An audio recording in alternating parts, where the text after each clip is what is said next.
দুই যুগ পূর্বেও নদী নালা খাল বিল ও মাঠে ঘাটে প্রচুর পরিমাণে পানি ও মাছ থাকলেও এখন আর তেমন পানি থাকে না, মাছেরও দেখা মেলে না।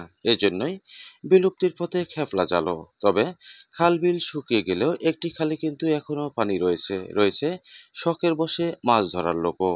এই মুহূর্তে অবস্থান করছি মেহেরপুরের গাংনী উপজেলার পলাশীপাড়া ইসামতি খালে, যেখানে রয়েছে বিভিন্ন প্রজাতির দেশি মাছ। এ খালে সব সময়ই পানি থাকে, সব ধরনের মাছও পাওয়া যায়, যা শিকার করতে পেশাতে নয় বরং নেশাতে ছুটছে কয়েকজন। তবে এ খালের মতো অন্য খালগুলো খনন করে পানি ধরে রাখার ব্যবস্থা করা জরুরি, যাতে করে দেশি মাছ হারিয়ে না যায় আর খেপলা জালও বিলুপ্ত না হয়।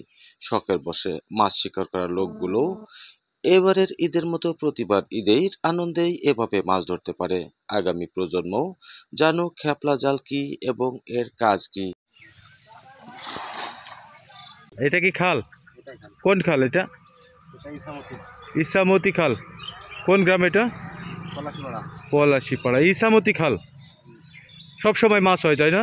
সব সময় হয় পানি থাকবে। পানি কি সব সময় থাকে? সব সময় না, সব সময় মাঠে